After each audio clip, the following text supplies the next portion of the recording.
Continuando con las clases de medicina en el segmento de lo que es diagnóstico por imágenes, vamos a continuar con los otros dos temas. El que les habla es el doctor Jorge Lizárraga, médico radiólogo asistente del Hospital Loaiza. Y ¿está bien la luz ahí o quieren que la apague? Quiero la luz apagada. ¿Se apaga? ¿No? ¿La dejo prendida? Sí. Ya, bueno. ¿Qué?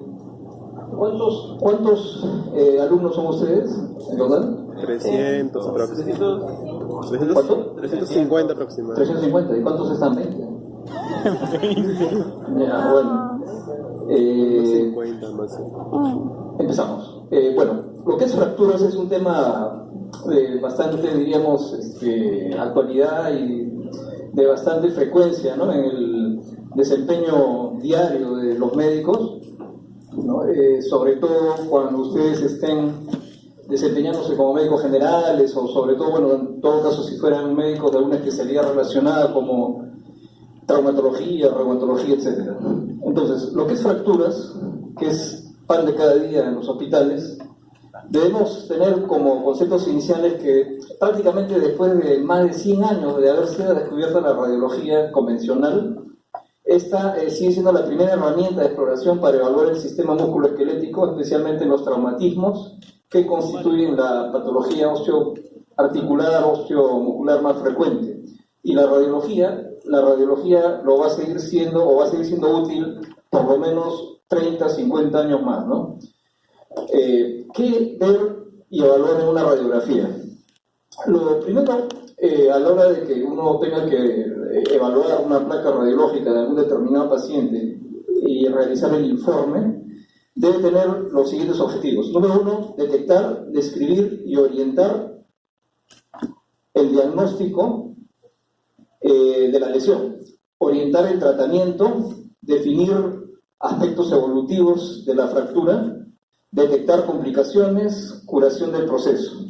¿A qué se refiere definir aspectos evolutivos? Es bastante importante muchas veces cuando estamos frente a una radiografía y sobre todo un proceso traumático de un hueso, ver radiografías anteriores de 3 meses, 6 meses antes, ¿no? O sobre todo ver cuál es el resultado de una reducción de una fractura, ¿no? O sea, se diagnostica la fractura radiológicamente, se pone el yeso, la férula, y luego se le tiene que tomar otra radiografía para evaluar la buena colocación, ¿no?, del yeso.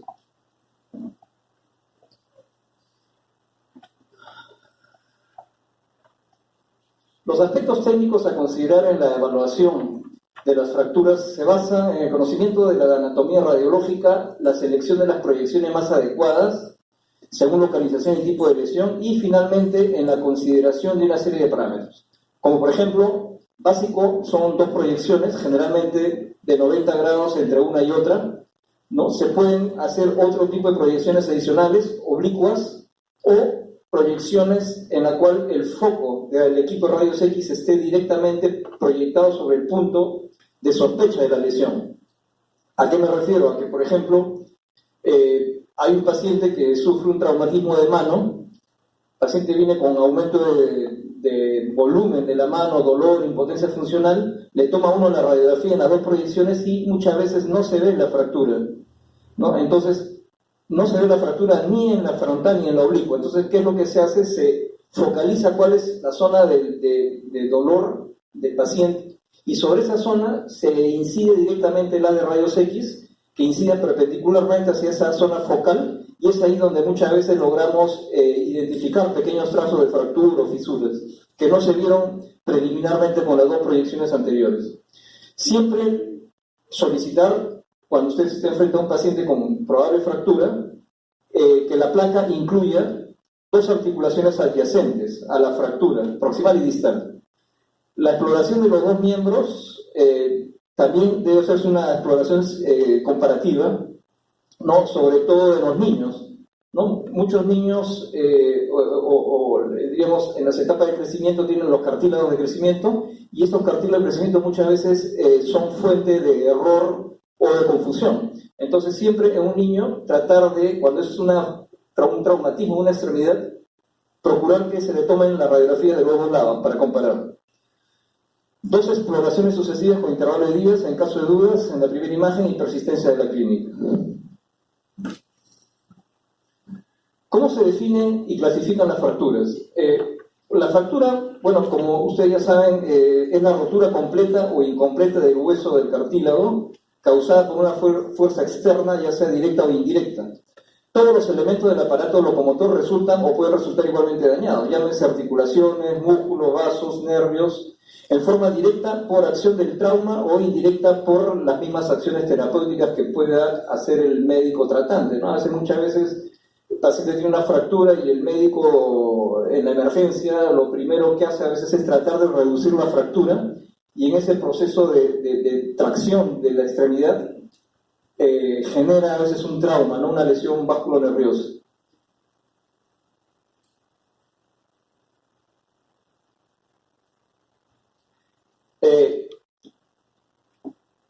Las influencias externas, como la edad, en la infancia, la zona más débil y sensible a la rotura es el cartílago de crecimiento. En la adolescencia y la juventud son las áreas débiles, diríamos que son las uniones de los huesos con los tendones o ligamentos, y en la edad adulta es el hueso trabecular, la estructura con más riesgo de fractura, ¿no? La clasificación según, diríamos, el tipo de fuerza incidente, vemos que pueden ser transversas cuando la fuerza es perpendicular al hueso, oblicuas, si la fuerza es oblicua al eje óseo. La fractura puede ser espiroidea cuando estamos ante fuerzas rotacionales, que son lesiones extensas en cuanto a longitud y característicamente muestran una imagen en S alargada, como vamos a ver más adelante en las imágenes. Las fracturas longitudinales son causadas por fuerzas paralelas al eje mayor del hueso. Generalmente se asocian a trazos de fractura. Cuando es aislada es difícil de diagnosticar, necesitando de otras exploraciones como la tomografía espiral multicorte.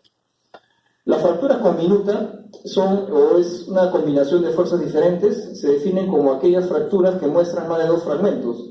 Ejemplos de estas son las fracturas en ala de mariposa, en la cual hay un fragmento cortical triangular aislado, las fracturas segmentarias con un segmento diaficiario aislado de los otros 2, y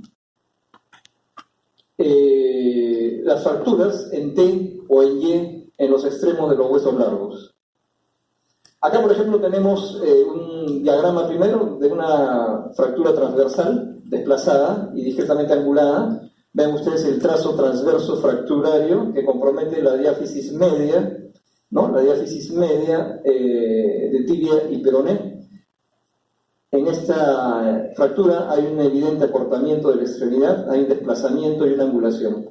Esa es la fractura en ala de mariposa. Vean ustedes, es una fractura transversa con un fragmento, digamos, triangular adyacente por desprendimiento, que es el ala de mariposa.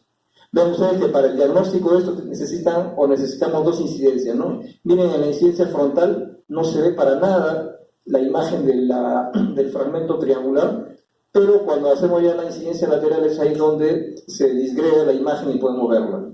Las fracturas espiroideas por torsión, ¿no? Son fuerzas por torsión y rotación que generan, digamos, un trazo en forma de espiral, ¿no? Generalmente a nivel de la diáfisis de los huesos largos, ¿no? Ven ustedes, esto es una fractura espiroidea parcialmente desplazada de la diáfisis tibial. Las fracturas conminutas son fracturas a varios fragmentos, ¿no? Generalmente son traumatismos directos, pueden ser fracturas o traumatismos directos por impacto, por fuerzas externas potentes, un atropellamiento, fuerzas por arma de fuego, son frecuentes este tipo de fracturas. Y en ellas, evidentemente, ustedes ven la extensión de la fractura y el compromiso, o uno se imagina el compromiso de partes blandas que debe haber ahí, ¿no? Entonces, aparte de la lesión cutánea y de ser una lesión expuesta, pueden haber lesiones de músculos, vasos y nervios. Según la localización, es siempre, desde el punto de vista, digamos, del lenguaje médico, citar el hueso en forma correcta, dónde ha sido o qué hueso es y dónde está la zona del hueso afectado. Si el hueso es largo, hay que citar si es que la zona de fractura está en la zona del epífisis, la metáfisis o la diáfisis. Si la fractura es diaficiaria, localizarla en el tercio medio proximal o distal, ¿no? Entonces, en cuanto a la clasificación en función a la ubicación de la fractura en el hueso, pueden ser diaficiarias, ¿no? En todo el extremo, o en todo lo largo del hueso largo, en la metáfisis y en la zona epifisiaria, ¿no? En este caso, el hueso, este es el fémur. Según la disposición de los fragmentos, la clasificación también incluye que, teniendo en cuenta que aposición es el término que indica la relación entre los extremos de la fractura, se habla de aposición completa cuando muestran un contacto completo de las partes fracturadas, conservándose la morfología previa a la fractura. La aposición parcial implica un contacto mayor o menor entre los fragmentos, y la distracción o separación completa de los fragmentos por la misma fractura, ya sea por tracción muscular, interposición de partes blandas, pérdida de sustancia ósea o reabsorción de los extremos, ¿no es cierto? Esto, cuando existe esta severa separación o distracción de fragmentos o de las partes del hueso, existe el riesgo de que no haya una buena unión o consolidación del hueso, ¿ya? Especialmente si la distancia de separación es más de 1 centímetro, ¿no? Entonces, cuando hay una fractura y las partes están separadas por más de 1 centímetro, el proceso de formación de callo óseo es mucho más complicado y se generan complicaciones que vamos a ver más adelante. En este caso, tenemos una muñeca. Vean ustedes, a nivel del escafoide, tenemos un pequeño trazo radiolúcido fracturario en su tercio medio, ¿no? De este hueso, en el cual no vemos mayor, separación ni angulación del hueso. En estos casos de estas fracturas de pequeños huesos en muñeca, se solicitan no solo radiografías de muñeca en dos posiciones, sino que solicitamos muchas veces incidencias radiológicas específicas para cada hueso. En este caso, para escafoides, que es un hueso importante, ya es un hueso, digamos, importante dentro de la estadística, porque es uno de los que más frecuentemente se fracturan por caídas. Existe una incidencia que es la incidencia o la radiografía para huesos escafoides. ¿Cuál es la importancia de estos pequeños huesos? Es que si no se identifican las lesiones, las fracturas o las lesiones de este hueso, conllevan muchas veces a complicaciones de tipo vascular, ¿ya? Por las características de vascularización de este hueso. El acabalgamiento también es otro tipo de fractura, en la cual hay ausencia de contacto de los extremos óseos con desplazamiento lateral de uno sobre otro y el consiguiente acortamiento de la extremidad. La angulación es la pérdida de la alineación del eje óseo y se describe según la dirección que toma el fragmento distal respecto al proximal. La impactación implica que uno de los fragmentos óseos se ha introducido en el otro. Si bien puede ser ventajosa en cuanto a la consolidación, pero puede conllevar a problemas de angulación o acortamiento. Un signo radiográfico de impactación es el aumento de la densidad a lo largo de la línea de fractura, la cual puede confundirse con fractura consolidada si es que no se conoce el antecedente, ¿no? O el tiempo de evolución. Acá, por ejemplo, tenemos una radiografía del tercio distal de la pierna, en frontal y oblicua, en frontal y de perfil, en la cual vemos, digamos, dentro de todas las clasificaciones que hemos estado describiendo, varios tipos, ¿no? Es una fractura en la cual vemos un acabalgamiento, separación, miren ustedes, separación de los fragmentos, ¿no? Y una angulación, y es un trazo oblicuo.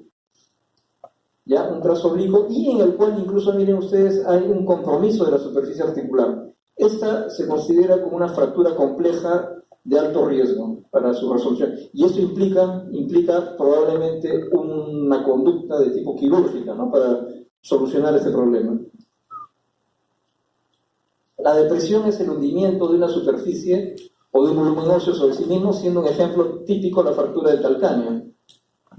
La compresión implica el hundimiento de un hueso al quedar atrapado entre otros dos, por ejemplo en la fractura del cuerpo vertebral, ¿no? Son fracturas por compresión, hay un aplastamiento de la vértebra. El componente articular es la extensión articular de una fractura, lo que conlleva muchas complicaciones. O sea, siempre en una fractura hay que evaluar la superficie articular adyacente y en el caso de los niños, evaluar también el compromiso o no del cartílago de crecimiento. En este caso, por ejemplo, tenemos una fractura por compresión del hueso calcáneo. Ven ustedes, ¿no? Varios fragmentos con una fractura compleja. En este caso es una fractura por compresión del cuerpo vertebral lumbar entre la L1 y D12, ¿ya? D12 más parece esta, ¿no? Vemos acá el trazo de fractura y la compresión del componente anterior de esta vértebra. La rotación también es otra manera de cómo actúan las fuerzas, es el componente más difícil de valorar en una fractura, pues se trata de definir en dos planos una alteración tridimensional. Podemos apreciar signos indirectos como la imagen en S o la incongruencia anatómica entre el extremo proximal y distal de una fractura. Ante la duda o la posibilidad de este tipo de fractura, nos podrán ayudar otras exploraciones como la tomografía espiral multicorte con reconstrucción multiplanar. La avulsión se refiere a aquella fractura producida en la unión de una estructura muscular, cápsulo ligamentosa o tendinosa al hueso, con arrancamiento de parte del mismo, típica en la infancia y la adolescencia debido a la mayor debilidad anatómica en este periodo. O sea, la avulsión es cuando hay un fragmento de hueso sobre el cual estaba adherido el tendón, ¿no? Y por fuerzas extremas se produce el arrancamiento, la fractura, con la consiguiente contractura de ese tendón o del músculo que diríamos de cuál parte o se forma ese tendón. ¿No? Ejemplos de fracturas desplazadas, diagramas, vean ustedes, fractura transversa, traslación, cabalgamiento, rotación, ¿no? Vean ustedes la rotación, 90 grados. Esta es una fractura por avulsión, vean ustedes, ligamento rotuliano, por alguna fuerza extrema, ha habido un arrancamiento de la espina tibial anterior a nivel donde se inserta este tendón rotuliano, y vean ustedes a nivel ya de la resonancia magnética cómo podemos ver ya el compromiso de partes blandas del tendón, ¿no? Y la consiguiente fractura, ¿no? Este es otro compromiso, otra avulsión a nivel de la porción superior de la rótula. Acá hay un arrancamiento probablemente por el tendón del cuádriceps. Fracturas particulares. Cabe citar, por ejemplo, fracturas de la superficie articular, que este término, diríamos, se empezó a describir cuando la resonancia magnética empezó a usarse ya en forma más rutinaria. Se dividen en subcondrales, sociocondrales y condrales. Las fracturas de estrés se dan básicamente por fatiga o sobrecarga, producidas en hueso normal por fuerzas tolerables, pero repetidas sobre una misma zona, ¿no? Estas aparecen generalmente en los deportistas, ¿no? O en las personas que están sometidas a esfuerzos físicos, diríamos, intensos, que hacen que de una u otra manera el hueso sufra y se fracture, ¿no es cierto? Aparecen como una fina línea radiotransparente con o sin esclerosis marginal de trazado transverso y sin desplazamiento de fragmentos. Pueden diagnosticarse erróneamente como otra lesión o tardar semanas en detectarse.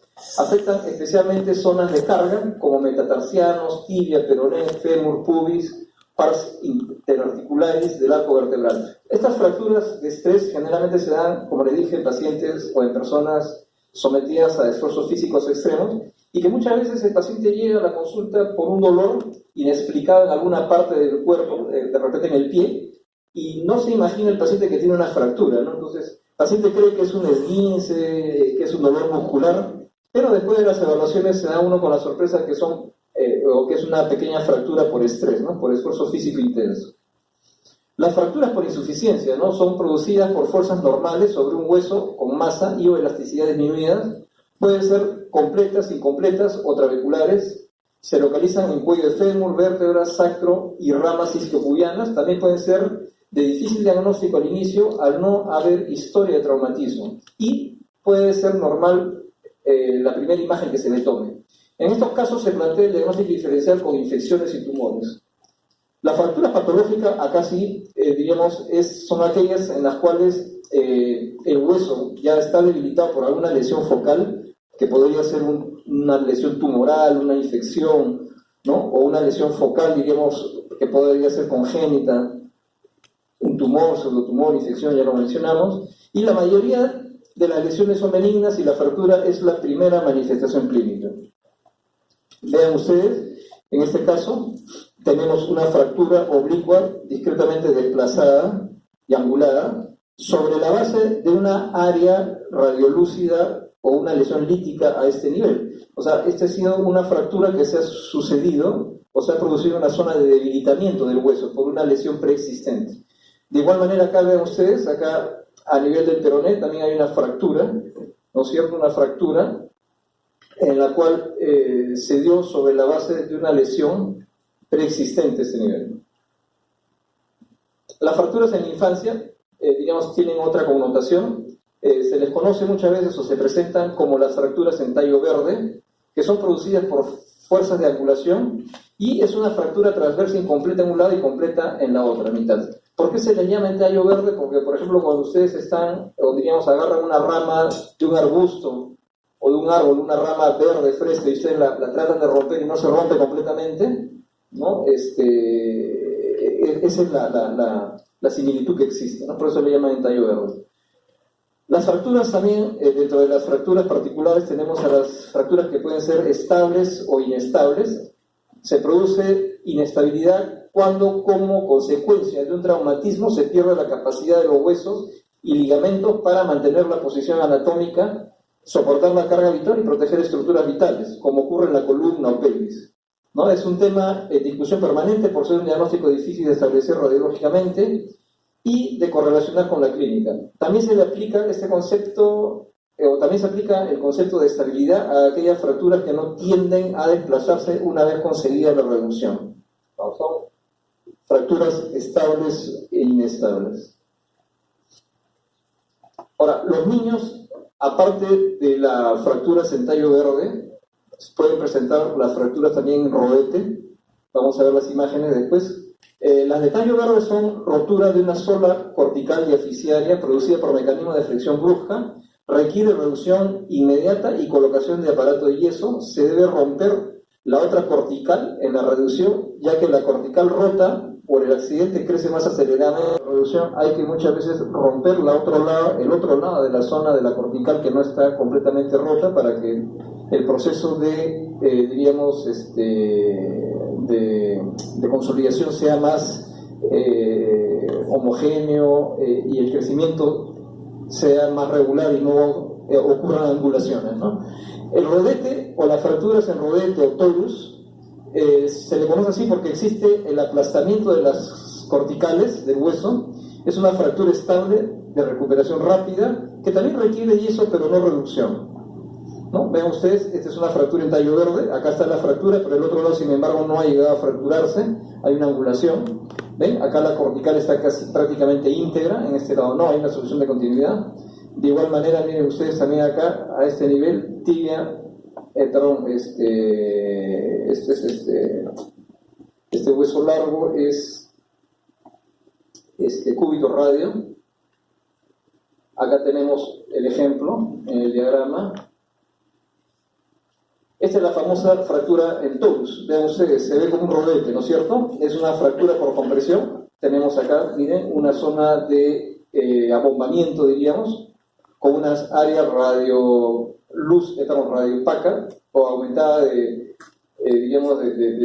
densidad, sobre un tenue o sobre una tenue área radiolúcida periférica. No son las fracturas en torus. Las fracturas pueden ser, según el grado de compromiso óseo y de partes blandas, o pueden ser cerradas o expuestas. Bueno, las cerradas son, como su nombre lo dice, cuando no hay disposición o la fractura no ha llegado a lesionar las partes blandas ni digamos la piel está intacta. Las expuestas es lo opuesto, ya hay solución de continuidad en la piel. Las fracturas también se pueden clasificar si es que están desplazadas o no desplazadas. La dirección del rasgo de fractura ya lo hemos visto, pueden ser transversas, oblicuas, epigodias y conminutas. La ubicación del trazo de fractura también ya lo vimos, epifisiarias, metafisiarias y diafisiarias. Fracturas especiales, con nombre propio, fractura de Coles. La fractura de Coles se le conoce así a la fractura que se da cuando la persona cae sobre la palma de su mano, ¿no? Existe un mecanismo de compresión e hiperextensión y se forma generalmente un trazo que está a 2.5 centímetros de la articulación radiocarpiana. Es una fractura transversal de la epífisis distal del radio, ¿no? Esa fractura de Coles, vean ustedes, epífisis distal del radio, hay en este caso no hay mayor desplazamiento. Generalmente en la fractura de Coles hay un desplazamiento anterior, ¿no? Acá ven ustedes en la imagen de perfil, casi prácticamente no hay desplazamiento. En esta sí, miren ustedes, hay una fractura de Coles típica con desplazamiento y miren ustedes deformidad del antebrazo a la vista endoscópica. Esta es la vista dorsal.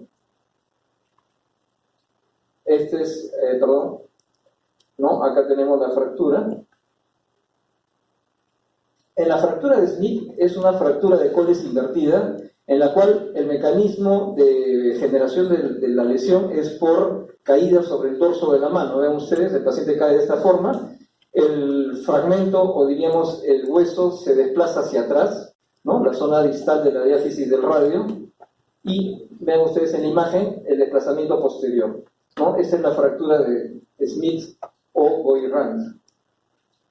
Otro tipo de fractura con nombre propio es la fractura de luxación o la luxofractura de Galeazzi, ¿no? Que se conoce también como la fractura de luxación inversa de Montegia. Es una fractura del tercio medial del radio. Existe una luxación de la articulación radiocubital distal, ¿ya? Una luxación de la articulación radiocubital distal y fractura del tercio medial del radio, ¿no? ¿Ven ustedes? Ricardo Galeazzi, un médico italiano que describió esta lesión. ¿Ven ustedes la lesión? ¿No? Hay un desplazamiento en la luxofractura o fractura del tercio medio deficiente. Fracturas de cadera. Las fracturas de cadera son bastante frecuentes, sobre todo en las personas de edad, ¿no? Por el mismo hecho, diríamos, de la edad. Son personas que tienen ya, diríamos, cierto grado de osteoporosis, de osteopenia, ¿no? Y en ellas se facilita o se favorece las fracturas, ¿no? Estas fracturas se dan en el tercio proximal del fémur y pueden ocurrir en cualquier momento de la vida. Sin embargo, como les dije, más frecuente es en el adulto mayor, 90%. Los mecanismos y las incidencias son diferentes, ¿no? La patogenia también. Causas: caída, generalmente en pacientes de la tercera edad.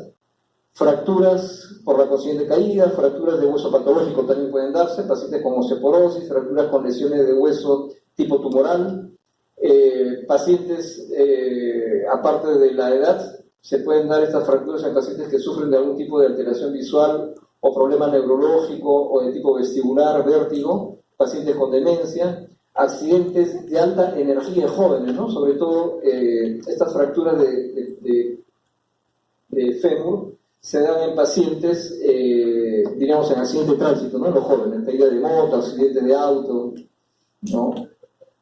Fracturas de esternón. Las fracturas de esternón son bastante raras, ¿ya? Son infrecuentes. Se dan en un 5 a 8% de los traumatismos torácicos cerrados, ¿no? En esos pacientes que están manejando su auto, se quedan dormidos, tienen un choque frontal, ¿no? Y se les impacta el timón del auto, se les impacta en el tórax, ¿no? Entonces, en estos traumatismos de tórax cerrados hay que sospechar fractura de esternón. Para que se genere la fractura de esternón, como ustedes podrán imaginar, tiene que haber una altísima energía de choque, ¿no? Entonces, hay un trauma frontal directo por aceleración y desaceleración.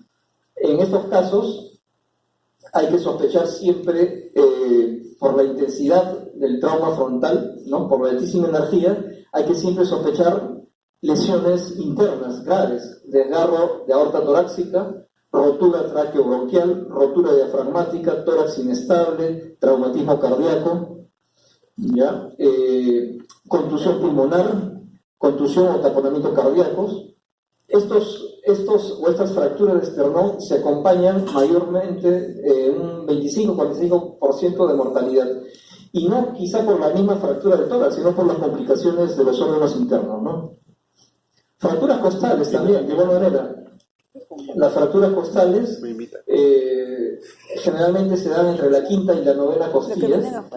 Es la lesión más frecuente en el trauma directo. Se dan en orden de frecuencia más en ancianos, adultos y niños en último lugar.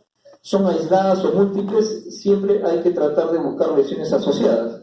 Lesiones asociadas, vamos a ver según el nivel, lesiones de pleura, lesiones de pulmón, lesiones con las costillas inferiores, lesiones de hígado, vaso, ¿no? Las fracturas superiores generalmente son fracturas graves, porque para que se fracturen los primeros arcos costales, del primero al tercero, se necesita mucha energía, ¿no? De impacto. Entonces, cuando hay una fractura de los primeros arcos costales, hay que sospechar siempre lesiones de órganos internos, ¿no? Lesiones de aorta y o bronquios. El 90% de ellas tienen fracturas o roturas traqueobronquiales, posible lesión de arteria subclavia y pueden producir también neumotórax. Vean ustedes la mortalidad, 30% cuando existen fracturas de los primeros arcos costales. Cuando son fracturas de los últimos arcos costales, de la 10ª a la 12ª, se asocian obviamente por la posición anatómica de lesiones de órganos sólidos abdominales, ¿no? En este caso también estas lesiones de órganos abdominales se lesionan en un 30%, diríamos, ¿no? Un 30% puede haber lesión de hígado o vaso generalmente. Las fracturas de columna vertebral. Este es otro tema un poco más complicado. Generalmente las fracturas de columna vertebral son fracturas, diríamos, que conllevan a compromiso de otras partes anatómicas, compromiso a nivel de los discos intervertebrales, a nivel del canal medular. Se clasifican o las podemos dividir en fracturas de columna cervical y fracturas toracolumbares. Las fracturas de la columna dorsolumbar generalmente se dividen en 3 regiones, digamos, del punto de vista biomecánico. La región torácica superior, de T1 a T8, que es una zona, diríamos, rígida, más estable. Hay menos, quizá, al ser una zona rígida y estable, menos compromiso, diríamos, del canal medular. La zona de transición está entre la torácica 9 y la lumbar 2, o segunda lumbar. Se producen la mayoría de las lesiones a este nivel. ¿Ya? Más o menos está en el tercio medio de todo el eje de la columna, más frecuente, hay una mayor movilidad a este nivel, por lo que hay más, más frecuentes son las lesiones a este nivel, ¿no? La zona de L3 hasta el sacro son flexibles, donde se producen las lesiones por compresión axial. ¿Cómo se clasifican las fracturas de la columna dorsolumbar? Se clasifican como fracturas que pueden ser por compresión, por estallido, ¿no? Acá lo ponemos como fractura del saltador o del amante, ¿no? A esos que el amante tienen ese tipo de fracturas. Fractura por tracción o del cinturón de seguridad y fractura luxación. Las fracturas de la columna dorsolumbar, las que son hechas o las que son generadas por compresión, son las más frecuentes. Existe una flexión como mecanismo de acción, una flexión anterior o lateral con afectación de la columna anterior por compresión. Son estables según la integridad del ligamento posterior. Se requiere de inicio una radiografía en frontal y lateral y, diríamos, casi siempre necesitan o requieren ampliar con tomografía espiral multicorte, con reconstrucción y resonancia magnética, ¿no? Para delimitar la extensión de la fractura y para ver fracturas ocultas y sobre todo para evaluar también partes blandas, sobre todo el canal medular, ¿no? Vean ustedes los 4 tipos: una fractura longitudinal a nivel del cuerpo vertebral, fractura por aplastamiento a nivel del borde superior, esta a nivel del borde inferior, y esta es una fractura también con aplastamiento de la vertiente anterior, con trazo fracturario transversal a nivel medio, ¿no? Vean ustedes, en este caso, en la radiografía, se notó un paciente con fractura por compresión de la lumbar 3. Vean ustedes una irregularidad, una disminución de la altura en comparación de la zona anterior con la posterior. Con la resonancia, con la tomografía, se logra ya, diríamos, delimitar mejor la lesión. Hay una, diríamos, desplazamiento pequeño del fragmento, ¿no? De igual manera, vean ustedes acá ya en esta fractura por compresión de la lumbar 1, disminución de la altura, una zona de esclerosis. No se define claramente el trazo fracturario en la radiografía, por lo que se recurre ya a la resonancia magnética, que nos ayuda, en este caso, ya a delimitar o confirmar la lesión, ¿no? Ven ustedes el trazo de fractura, el fragmento y la disminución de la altura. La fractura por estallido, en este caso existe un mecanismo de compresión axial, más o menos por rotación y flexión. Hay un fallo de las columnas anterior y media, son inestables, relacionadas a caídas de altura y de accidentes de tráfico. En estos casos se indica la tomografía para ver la integridad de la columna posterior. La resonancia magnética, diríamos, es el gol estándar para la localización, y ver el grado de compresión medular. Pueden estar asociadas estas a fracturas de calcáneo o tibia cuando el mecanismo de lesión es por caída o precipitación,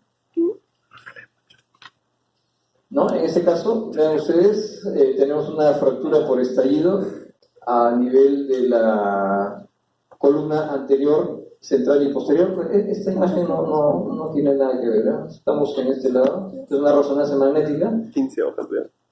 Ya, vean ustedes el compromiso de la vértebra, el compromiso, miren ustedes, del disco intervertebral, y el compromiso también, miren ustedes, del canal medular. Hay una protrusión tanto del fragmento óseo como un poco del disco intervertebral hacia el canal medular y comprime la médula, ¿no? En este caso, evidentemente debe haber algún tipo de lesión neurológica. En este caso también vean ustedes fractura por estallido, la vértebra, digamos, el cuerpo de la vértebra se ha lesionado, hay varios fragmentos, hay una evidente disminución de la altura de la vértebra y hay un mecanismo también de compresión del canal medular, ¿no? Por el mismo hecho de la compresión. En el caso de la fractura de la columna dorsolumbar también son bastante frecuentes en los accidentes de tránsito. Cuando hay un accidente, un choque frontal, ¿no? El mismo mecanismo de seguridad del auto, del cinturón de seguridad, muchas veces puede, digamos, si bien es cierto, te puede salvar la vida, pero también, diríamos, te puede generar algún tipo de lesión. Ya en este caso hay una flexión aguda de la columna lumbar contra la parte del cinturón que sujeta la cintura. Existe como mecanismo de generación de la lesión, hay una desaceleración brusca, fractura transversa sin luxación o con subluxación, afectación de la columna posterior y central. La estabilidad depende del grado de la extensión de la fractura. Está indicada la realización, como le dije, casi siempre, cuando hay lesión de columna, casi siempre tenemos que terminar con una tomografía o una resonancia magnética. 15% presenta daño neurológico y el 45% están asociadas con daño o lesión intraabdominal. Vean ustedes en estas reconstrucciones, tenemos acá fractura de la zona posterior del cuerpo vertebral, ¿no? De las láminas. Vean ustedes en la reconstrucción, acortamiento, aplastamiento y, digamos, en la reconstrucción de la tomografía en 3D, ¿no? Hay una lesión, diríamos, del proceso espinoso y de los pedículos.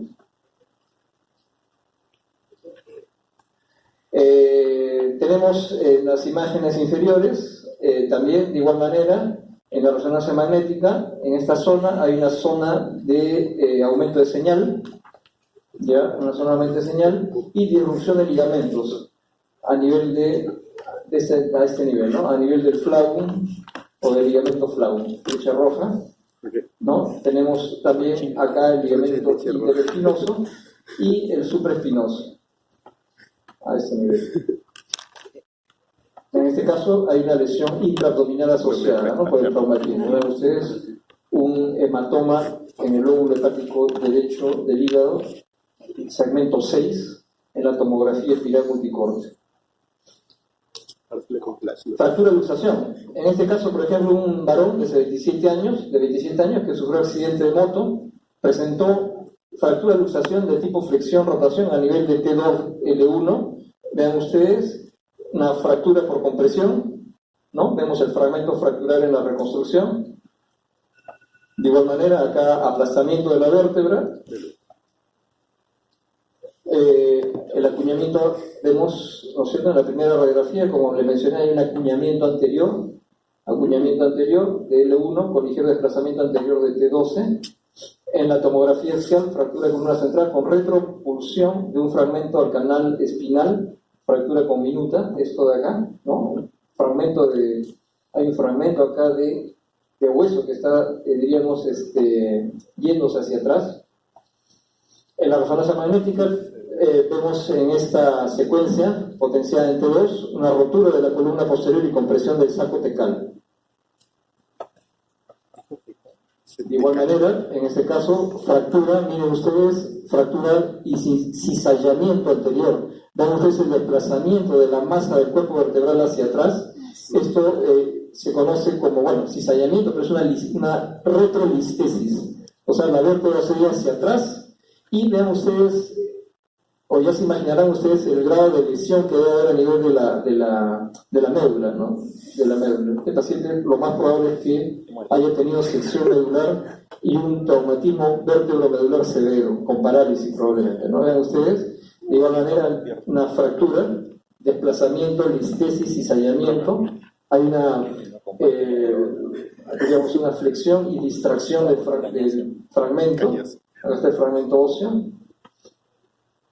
Complicaciones de las fracturas, pueden ser múltiples, ¿no? Puede haber falla orgánica múltiple, puede haber choque hipovolémico, embolia grasa, trombosis venosa profunda, tromboembolia pulmonar, infección, úlceras de estrés, ¿no? Entonces, vean ustedes, no es diríamos, tan pasar por alto una fractura, ¿no? Fracturas de fémur, fractura de columna vertebral, pueden llevar a grandes compromisos, diríamos, del estado hemodinámico del paciente. Complicaciones locales pueden ser vasculonerviosas, infecciones, síndromes compartimentales, ¿no? El síndrome compartimental, ¿a qué se refiere? Se refiere al que luego de la fractura hay una severa hemorragia hacia los planos musculares y faciales, que, diríamos, van a hacer que se acumulen grandes cantidades de sangre entre los músculos y generar un síndrome compartimental, ¿no? La algodistrofia o enfermedad de Sudeck, también se le conoce, también es una complicación local que se caracteriza por, después de la fractura, pueden aparecer problemas de dolor crónico, edema, inflamación, parestesias, dolor diríamos, difícil de tratar.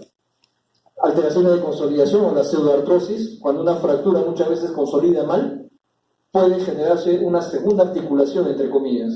O sea, si ustedes tienen una fractura que no ha sido bien tratada o el paciente de repente no, como sucede en las partes alejadas de nuestro país, ¿no? O sea, muchas personas se fracturan en zonas de la selva o zonas de la sierra alejadas y no van al médico, sino simplemente de repente van al huesero o ellos mismos de repente se tratan, ¿no? Entonces, ¿qué sucede? Que pasan un mes, 2 meses, 3 meses y la fractura no consolida adecuadamente y se les generan complicaciones, y en este caso se le puede formar una especie de pseudoartrosis, ¿no? O sea, se le puede formar como una segunda articulación.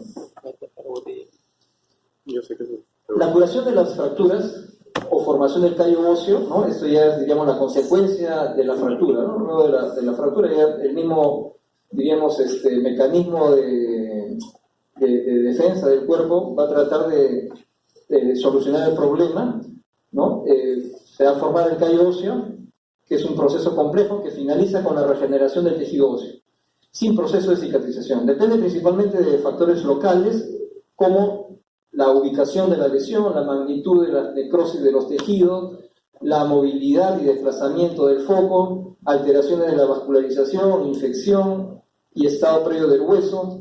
También influyen factores generales como edad, estado del paciente y medicamentos, ¿no? O sea, ven ustedes todo lo que influye para que haya una adecuada formación de callo óseo. Por ejemplo, los segmentos óseos del cuerpo, que son mucho más difíciles, diríamos, de que se forme callo óseo, o diríamos en las cuales son más frecuentes las complicaciones, es el tercio medio de la tibia y el fémur. Son los huesos en los cuales hay que tener un poco más o esperar que siempre se compliquen, ¿no? ¿Por qué? Porque esas zonas de hueso, la diáfisis medial de la tibia y la zona del fémur, son zonas que tienen, diríamos, una vascularización un poco menor que el resto de huesos. Vean ustedes las 4 fases de constitución del callo óseo.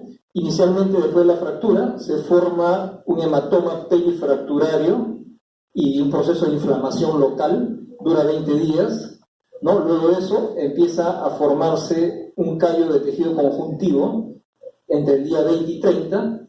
Este callo de tejido conjuntivo entre el día 30 y 60, o sea, entre el mes y 2 meses, ya empieza a calcificarse, se forma la osificación del callo óseo, y ya luego posteriormente existe ya lo que se conoce como la fase de remodelado del callo óseo, que se adapta ya a las tensiones mecánicas del hueso, ¿no? Las fracturas en los niños generalmente son, digamos, más benignas.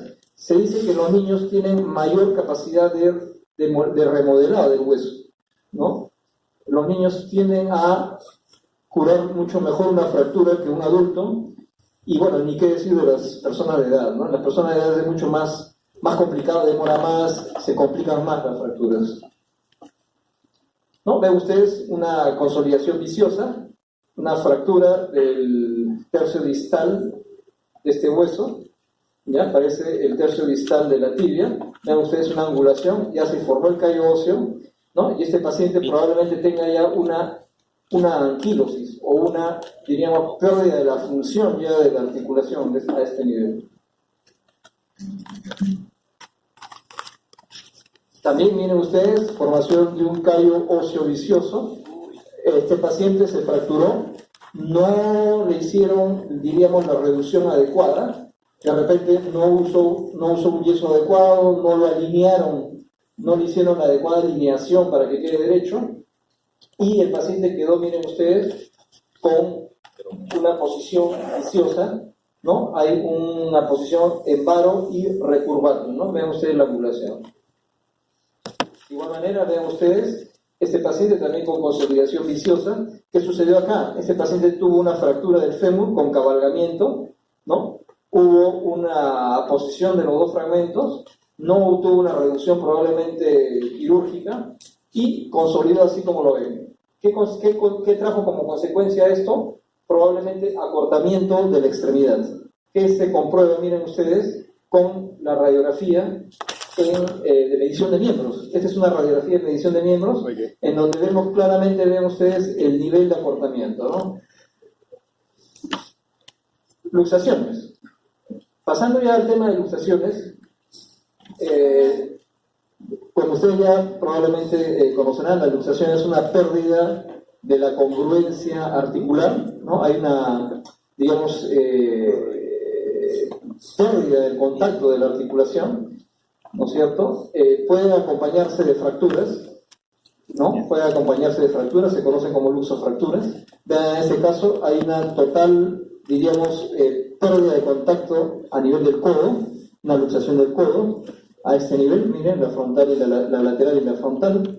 En este caso también ven ustedes una luxación y fractura, ¿no? Vean, una luxofractura a nivel del tobillo. Vean ustedes acá un fragmento óseo del malleolo interno, vean ustedes, falta de afrontamiento de la articulación tibio-astragalina. Las luxaciones, ¿cómo se, diríamos, diagnostican? Básicamente, bueno, La anamnesis ya saben ustedes que es la base, ¿no?, del diagnóstico. Paciente seguramente que viene con un traumatismo, una caída, ustedes lo ven, seguramente viene con dolor, viene con impotencia funcional, y con solo mirando al paciente muchas veces ya nos podemos estar sospechando que estamos frente a una luxación por diríamos, la irregularidad y la simetría de la zona, ¿no? En este caso, vean ustedes, este dedo está totalmente asimétrico, diríamos, hay una pérdida de la alineación, diríamos. Al examen físico, ¿qué cosas más nos pueden hacer sospechar que estamos frente a una luxación? El edema, la equimosis, las lesiones cutáneas, deformidad articular, pérdida de congruencia en relieves óseos, pérdida de los ejes de las extremidades, alteración de la longitud, el acortamiento también de la extremidad puede hacernos pensar que estamos frente a una luxación, movilidad anormal. No se olviden que siempre una luxación puede estar acompañada de una fractura, fisura o abulsión que pueda pasar inadvertida, ¿no? En este caso ven ustedes a este paciente con una luxación a nivel de, diríamos, la articulación interfalángica proximal del cuarto dedo, vean ustedes, una falta total de afrontamiento de los del espacio articular. La dislocación del hombro, bastante frecuente también en accidentes, caídas, ¿no? Ustedes vemos acá cómo es, diríamos, el hueso o la articulación del hombro normalmente, hay una congruencia de líneas, el espacio glenohumeral está totalmente bien conformado, bien, diríamos, en las partes en su sitio, ¿no? En la dislocación o luxación anterior, vemos acá, vean ustedes, el hombro se ha salido hacia adelante, hay una rotación, angulación y, diríamos, desplazamiento de la cabeza del húmero hacia adelante. Y en la posterior, es es similar, pero hacia atrás, ¿no? La dislocación posterior o luxación posterior del hombro. La clasificación de la luxación del hombro pueden ser anteriores, hacia adelante y hacia abajo, es la más frecuente. La luxación posterior, hacia atrás, es menos frecuente ya que la anterior y es más difícil de reducir. ¿Ya? Hay otro tipo de luxaciones como la inferior y la superior que son mucho menos frecuentes. ¿Ya? Tenemos acá, ven ustedes, en este caso, una luxación glenohumeral anterior, hay una deformidad del hombro, hay una concavidad de este nivel, una pérdida de las superficies óseas que clínicamente y al examen físico me indican que podemos estar frente a una luxación. Se le hace la radiografía y ven ustedes el desplazamiento anterior del hombro. Esta es la luxación posterior.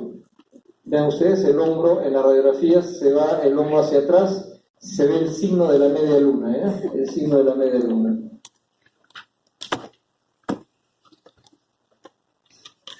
La media luna.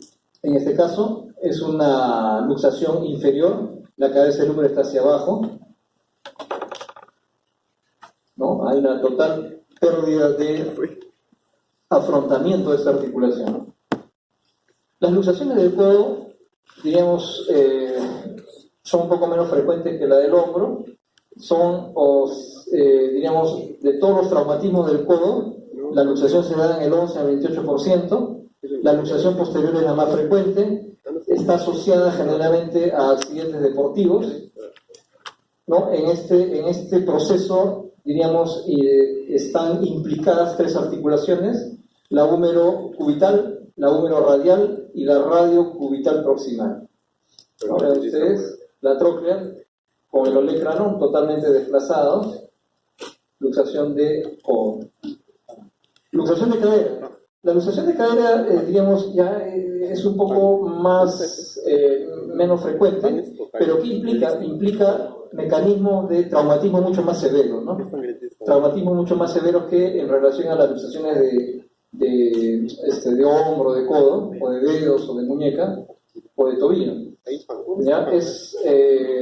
La etiología, generalmente en la luxación anterior hay una extrema abducción y rotación externa por traumatismo violento. La luxación posterior se da por una flexión y aducción, piernas cruzadas, por traumatismo violento y directo también. ¿no? Vean ustedes, una luxación anterior, falta de afrontamiento. Acá en este caso también hay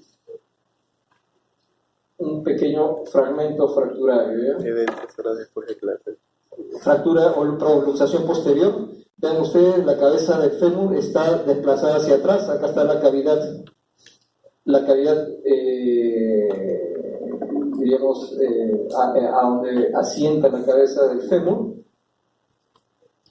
Las luxaciones de rodillas sí son bastante infrecuentes. También se generan por accidentes de tránsito, generalmente donde hay alta energía. En lo de mediana energía generalmente se dan por accidentes deportivos, caídas. Deben lesionarse al menos 3 de las 4 estructuras ligamentosas de la rodilla. Generalmente cuando hay luxación es porque se han lesionado el ligamento cruzado anterior, ligamento cruzado posterior, ligamento colateral medial y el colateral lateral, ¿no? Entonces, cuando ustedes vean una luxación de rodilla, ¿no?, de este tipo, ya hay que, diríamos, ver o pensar en la preexistencia de lesiones ligamentarias internas. ¿Qué mecanismo la generan? Fuerzas en valgo. La fuerza en valgo genera generalmente lesión del ligamento colateral medial, las fuerzas en varo, lesión del ligamento colateral lateral, el giro brusco de la rodilla con rotación interna de pierna, lesión del ligamento cruzado anterior, ¿no? Esto es básicamente los futbolistas, ¿no? Esos futbolistas que se lesionan los ligamentos, el ligamento cruzado anterior es porque ha hecho un giro brusco de la rodilla con rotación interna. Giro brusco de la rodilla en rotación externa de pierna, generalmente rotura o ruptura del menisco lateral. Cuando hay un golpe directo en flexión de rodilla, existe lesión del ligamento colateral posterior, y cuando hay una flexión excesiva de rodilla con rotación interna de pierna, podemos ver ruptura del cuerno posterior del menisco interno. Ahora, con respecto a los esguinces, diríamos, por definición, el esguince es una lesión traumática de ligamentos y o de la cápsula, ¿no? Mayormente no hay desplazamiento de estructuras articulares ya en forma permanente. Los ligamentos, dentro de las definiciones anatómicas, los ligamentos son bandas de tejido conectivo fibroso en base a fibras longitudinales de colágeno que unen los huesos. Son hipocelulares e hipovasculares, compuestos principalmente por colágeno tipo 1 y fibroblastos.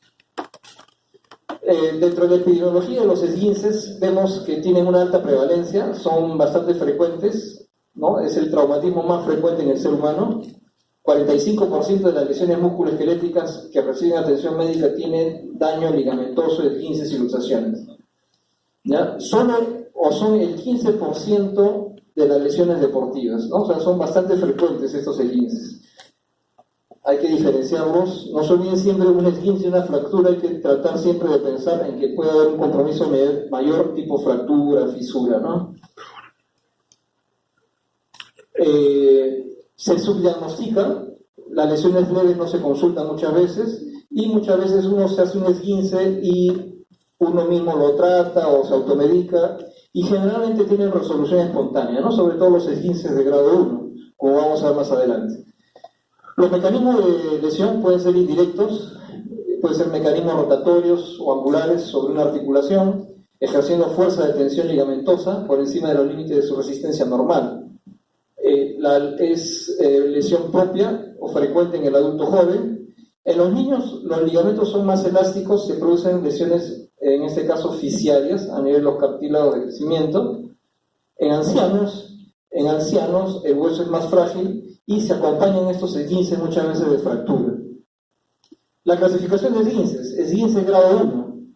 Básicamente en este tipo de esguince hay una distensión del ligamento sin desorganización, sin superar su resistencia. O sea, no hay, diríamos, lesión mayor macroscópicamente, ¿no? El ligamento se encuentra intacto desde el punto de vista macroscópico. Microscópicamente sí pueden haber pequeñas hemorragias y desgarros o microdesgarros, lesión de escasas fibras, sintomatología leve y no genera, esto es importante, no genera inestabilidad de la articulación. Los esguinces de grado 2 sí superan los límites de elasticidad, existiendo una rotura parcial, pueden haber desgarros macroscópicos y hemorragias, mantiene la continuidad de la fibra, ¿no? En el caso de desgarros parciales, hay mayor dolor, clínicamente mayor dolor, edema e impotencia funcional. Puede haber equimosis y algún grado de inestabilidad, ¿no? En estos casos generalmente pueden haber, ya como lo hemos mencionado acá, pequeños desgarros, ¿no? En el esguince grado 3, acá ya implica un traumatismo de mayor energía, hay ruptura completa del ligamento, hay un desgarro completo del ligamento con probablemente retracción de ese ligamento, limitación funcional importante, dolor, edema, ¿no? Ejemplo, la rotura del tendón de Aquiles, ¿no? La típica clínica del que está jugando, fulbito, corriendo, trotando, y de pronto siente que ha recibido una patada o una piedra por detrás, en la pantorrilla, ¿no? Y cae al suelo de dolor, se voltea para ver quién lo ha pateado, quién le ha tirado la piedra y no ve a nadie, ¿no? Y esa es la típica clínica, o sea, es el paciente al cual se le ha roto el tendón, ¿no? En estos, obviamente, hay una inestabilidad, el paciente ya no va a poder, diríamos, movilizar la extremidad. Se asocia a lesiones óseas u osteocondrales, ¿no? Puede asociarse a lesiones óseas u osteocondrales. Los esguinces, generalmente cuando hay un esguince, siempre se pide una radiografía simple en dos proyecciones, clásica, ¿no es cierto?, la frontal o lateral. Se puede clínicamente encontrar aumento de volumen de las partes blandas, se puede encontrar, como ya lo mencionamos, trastornos de coloración de la piel, equimosis, hematomas, ¿no? Las imágenes permiten descartar lesiones asociadas como fracturas o luxaciones. En las radiografías dinámicas de estrés, en la grado 1, ¿a qué se refiere la radiografía dinámica de estrés? Son las radiografías en las cuales uno la extremidad la somete a, diríamos, a una hiperflexión o una hiperextensión, ¿no? Y esos desplazamientos forzados me pueden, a mí, en las radiografías, si es normal, no vemos ningún tipo de alteración, grado 1 es normal. Cuando hay un bostezo insinuado, o sea, hay una pequeña desplazamiento de la articulación, grado 2, y un bostezo franco cuando hay una apertura de la articulación puede ser un grado 3, pero sin llegar a ser luxación, ¿eh? La ecografía sí es útil en el estudio de lesiones periarticulares, obviamente también en el diagnóstico de los desgarros tendinosos o musculares, y la resonancia magnética nuclear es el gold estándar para el estudio de estas lesiones de partes blandas. ¿No? Muchas veces las lesiones que no se pueden definir, delimitar con ecografía o ultrasonido, se tiene que recurrir a la resonancia magnética nuclear. Complicaciones de los esguinces. Las inmediatas, lesión nerviosa vascular; las tardías, dolor persistente, distrofia simpática refleja, tenosinovitis, inestabilidad articular, sensación subjetiva sentida por el paciente; laxitud, ¿no?, que es una incompetencia ligamentosa objetivable por el observador, ¿no? Hay una hiperlaxitud de la, de la extremidad afectada. Bueno, estas son las, por ejemplo, el ostioma osteoide, y pueden ser ondulantes, ¿no?, más gruesas, más de 1 centímetro, en el caso de presencia de varices, ¿no?, y también pueden ser delgadas en el caso de la osteodistrofia pulmonar. Vean ustedes, en este caso tenemos a un paciente en la cual tiene una fractura de estrés con compromiso cortical. Vean ustedes acá la primera incidencia, en esta incidencia frontal, pero en la lateral no se ve tanto a este nivel, pero en la otra incidencia ya de 90 grados sí vemos una zona ondulante, diríamos, compacta, que viene a ser la reacción perióstica sólida de un callo óseo. En este caso también ven ustedes una fractura por estrés. Vemos acá una zona de hiposeñal en la resonancia magnética, acá también densidad grasa, otra zona de baja señal, y que en la radiografía simple no tenía, diríamos, mayor representación. Acá quizá un poquito de aumento de deformidad a este nivel. o una fractura por estrés. En este caso también otra fractura por estrés en un jugador de fútbol de 20 años con dolor crónico en el muslo derecho.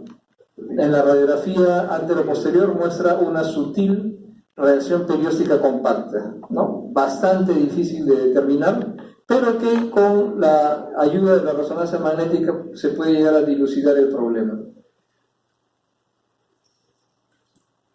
En este caso tenemos otra lesión perióstica, una reacción perióstica por una periostitis osificante asociada a un hematoma subperióstico, ¿no? En un primer momento había una elevación, una pequeña elevación del periósteo, difícilmente visualizada en la radiografía, pero que 8 meses después se demuestra el engrosamiento sólido perióstico, que luego ya se confirmó de igual manera con la tomografía, ¿no? Pero esto fue ya en la radiografía de ustedes, como en el proceso evolutivo de la lesión ya vemos la deformidad y el engrosamiento. Esto de ninguna manera diríamos, se puede considerar como una lesión maligna, porque no tenemos los otros tipos de reacción perióstica que habíamos mencionado que podrían ser malignas o que se asocian con malignidad, como es el triángulo de Coleman, las imágenes en sol radiante o la reacción perióstica tipo lamelar, como vamos a ver más adelante. En este caso, de igual manera, también otro hematoma, ¿no? Vemos acá una zona de mayor densidad, sobre todo a nivel de partes blandas. Vemos ya acá el engrosamiento posterior a los 8 meses, y en la tomografía sí ven ustedes claramente el engrosamiento de la cortical, la reacción perióstica y la zona hipodensa a este nivel asociado a zona de hematoma. En este caso tenemos a este nivel una pequeña elevación compacta a un paciente de 40 años con dolor en la rodilla derecha, ¿no? Que se asoció a un condroma perióstico, ¿no? Vean ustedes la lesión, acá una zona de hipointensa, de baja señal en la resonancia, de igual manera acá una zona heterogénea, ¿no? Es una lesión perióstica que erosiona la cortical y se asocia con una reacción perióstica compacta. Acá una zona de hiperintensidad al mismo nivel anatómico, ¿no? Que en la radiografía.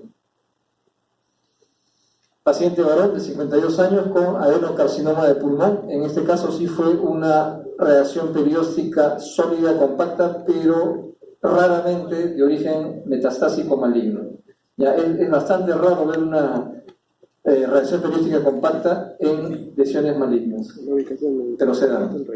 ¿Ya? En este caso también vemos una radiografía y corte axial tomográfico donde se muestra una reacción perióstica sólida y continua que indica un proceso de crecimiento lento y no agresivo típico de las fracturas óseas, ¿no? O sea, es un callo óseo a nivel de la rama púbica inferior. En este caso también ven ustedes una reacción perióstica benigna, secundaria a un proceso de cicatrización callo óseo, secundario a una fractura diaficiaria del húmero, en la cual al paciente se le hizo una reducción quirúrgica con elementos metálicos de osteosíntesis, ¿no? Placa y tornillos, que secundariamente pues hizo este tipo de reacción continua, gruesa, benigna, la reacción continua ondulada.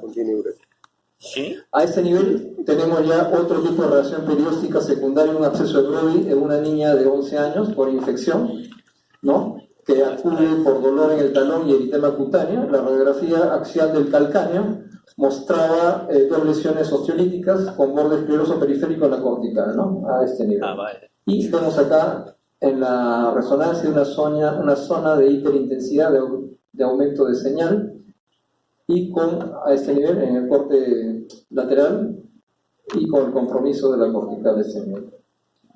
Al ultrasonido ven ustedes la lesión de partes blandas periférica a nivel del periósteo, toda esta zona, este es el hueso, la cortical, y esta es la zona, diríamos, perióstica. A este nivel tenemos una osteitis esclerosante crónica de un niño de 11 años. Vean ustedes el abombamiento del hueso con un engrosamiento de la cortical en forma sólida compacta, ¿no? Lesión finalmente el aspecto benigno. A este nivel también tenemos un osteoma, varios tipos de osteoma paraostal, ¿ya? A este nivel, vean ustedes en la reconstrucción por tomografía, en la tomografía cortexial, y frecuentes estos osteomas paraosteales a nivel de la mano, a nivel de la diáfisis de las falanas. ¿No? Los osteomas paraosteales, diríamos, se presentan como zonas de hueso adyacentes a la cortical. O sea, es una, diríamos, una relación perióstica de tipo compacta, en este caso redondeada, ¿no? Se asocian con este tipo de patología. La reacción perióstica discontinua, en este caso sí ya estamos frente a lesiones de tipo maligno primario del hueso, y puede ser de tres tipos, como ya lo mencionamos inicialmente. Puede ser la de tipo lamelar, o en lámina de cebolla, o hojas de cebolla, como dice acá, y típico esto del sarcoma de Ewing en los niños frecuentemente, y el osteosarcoma en los más adultos. Tenemos también la reacción espiculada paralela, o diríamos en cabellos erizados, también en el sarcoma de Ewing, y también en algunos procesos benignos como las talasemias, hemopatías, enfermedad de café y sífilis y miositis, ¿no? Esta reacción espiculada paralela puede darse también a algún tipo de lesiones benignas. La reacción en rayos de sol, sí, típicamente presente en osteosarcomas y metástasis.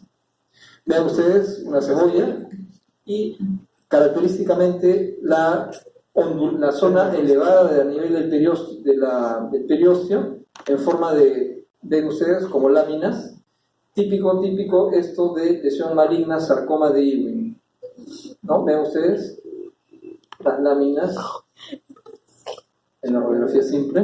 De igual manera, acá, en este tipo de reacción perióstica lamelar, este sí es un caso de osteomielitis.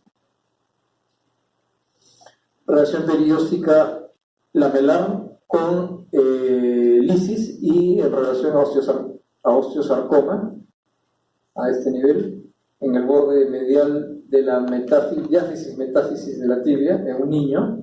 Vean ustedes el cartílago de crecimiento, sarcoma de Ewing, en sus etapas iniciales.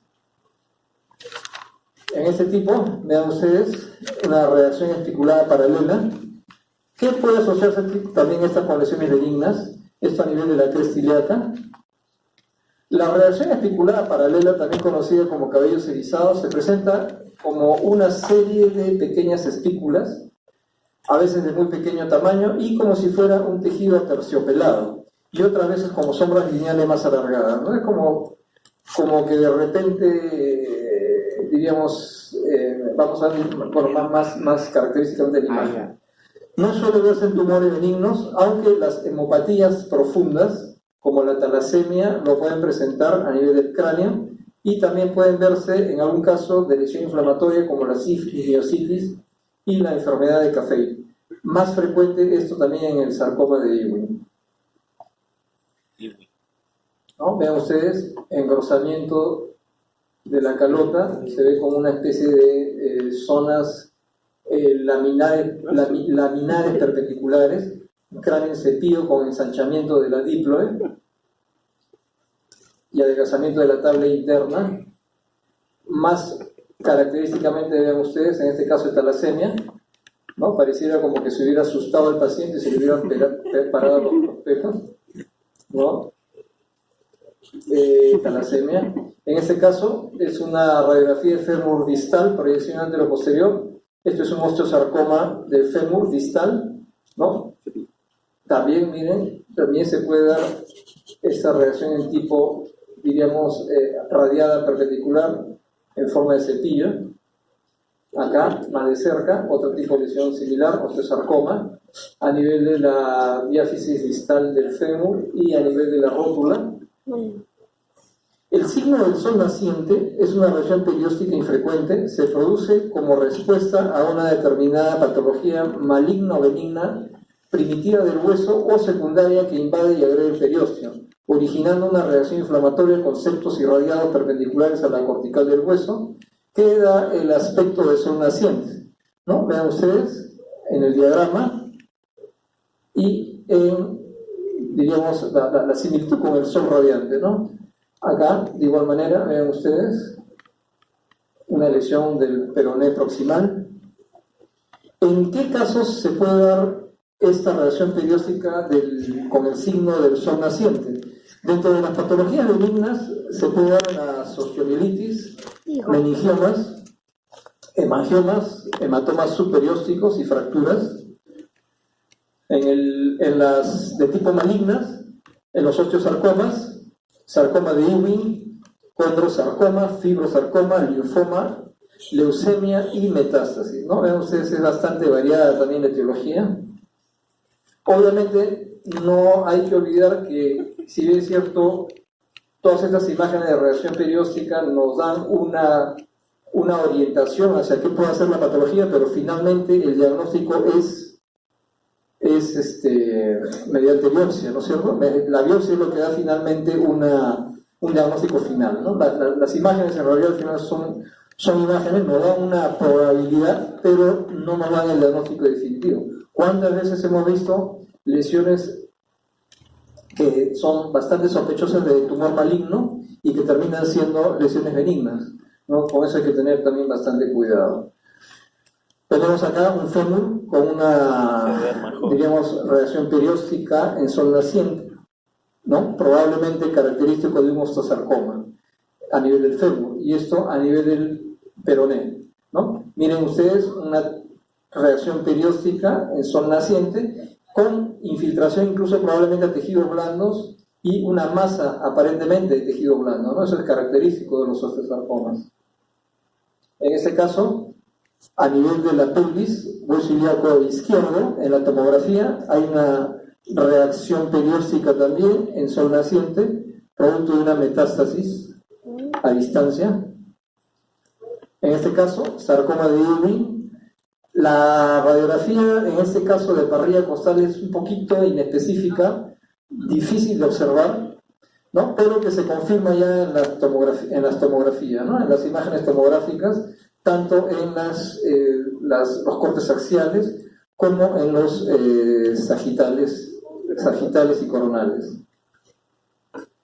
El condrosarcoma, vean ustedes, también de igual manera una masa ósea, ¿no? Inespecífica, un poco inespecífica, no se ve tan claramente acá la imagen en sol radiado, pero sí una masa de partes blandas asociada en relación a esto a un condrosarcoma a nivel de mandíbula.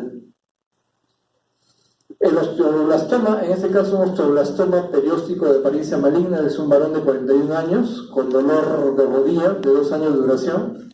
En la radiografía se observa una lesión lítica en la zona posterior del fémur con reacción perióstica agresiva, vean ustedes. En la tomografía axial y reconstrucción sagital vemos de igual manera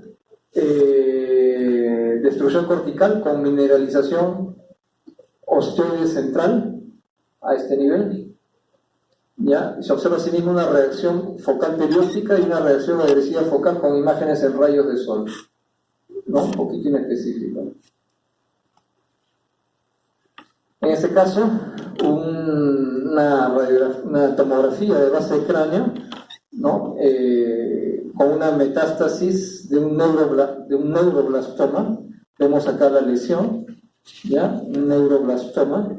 Vean ustedes la reacción perióstica a nivel del hueso en sol radiante, que compromete, vean ustedes, compromete prácticamente la zona o el área de la zona del globo ocular derecho. Y acá en la radiografía de abdomen vemos la metástasis a distancia a nivel de cavidad abdominal, a nivel pararrenal izquierdo.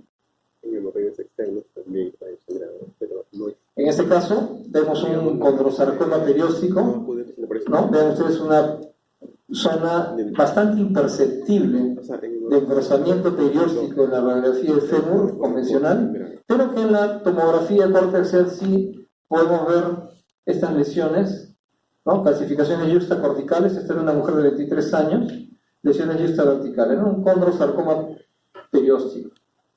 En la secuencia T1 de la resonancia magnética con gadolinio se observa una captación septal y periférica de la lesión.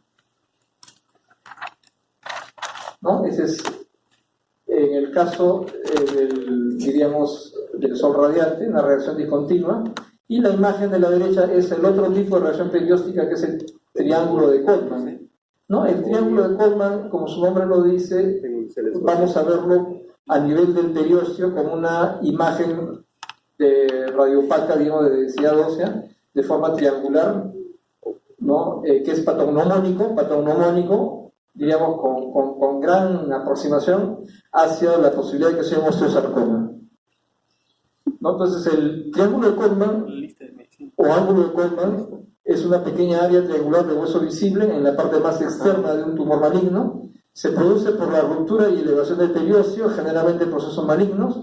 Puede estar también en procesos inflamatorios, hematómicos. Pero cuando estamos frente a un triángulo de Colman, siempre hay que pensar en algo maligno hasta que no se demuestre lo contrario, ¿no? Tenemos acá, ven ustedes, diferentes, en esta zona se ve algo mucho más típico, una reacción perióstica triangular, en el caso de este osteosarcoma. Tipo de reacción perióstica maligna, vean ustedes, acá también otro triángulo de Colman, a este nivel también, en esta reconstrucción, en este corte tomográfico, la radiografía de rodilla, ¿no? Es una osteosarcoma, metáfisis diaficiario medial de tibia proximal a nivel de donde están las flechas. Vean ustedes otras imágenes de osteosarcoma con compromiso medular, triángulo de Colman, con aumento de partes blandas periféricas. A este nivel, vean ustedes el aumento de señal en la resonancia magnética.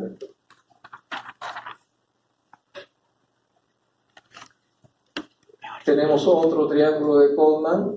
Se ve, este es un caso de un condroma mayusta cortical, que es una masa excéntrica bien definida con matriz cartilaginosa, parcialmente calcificada en su interior, de localización en la inserción del músculo deltoides, ¿no? Ven ustedes, se intuye calcificación periférica en forma de huevo que se confirma con la tomografía. Acá hay una pequeña calcificación de partes blandas que se logra verificar en la tomografía.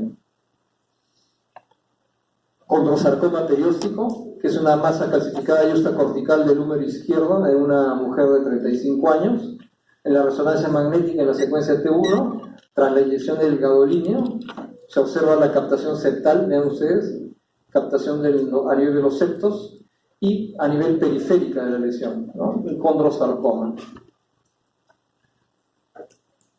Bueno, lo que es periósteo, básicamente, saber de qué está hecho, ¿no es cierto?, su estructura, la ubicación, que no está en todos los huesos, generalmente está en los huesos largos, no se encuentra a nivel de la zona de hueso de la zona articular, y tampoco dentro el periósteo no está en la zona de los huesos pequeños como sesamoideos y algunos huesos de la mano y del pie.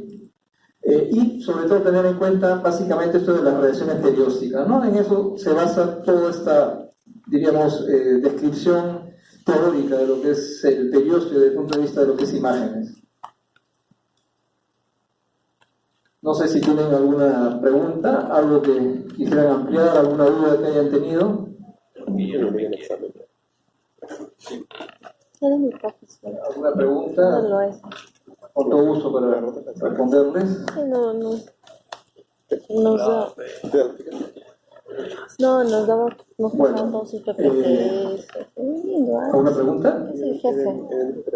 Él es el jefe del partido. Si no tienen pregunta, bueno, les agradezco la atención. El día miércoles creo que con mi grupo, ¿no? Tenemos que recuperar, ¿no es cierto? Alguien de mi grupo del miércoles. Aquí.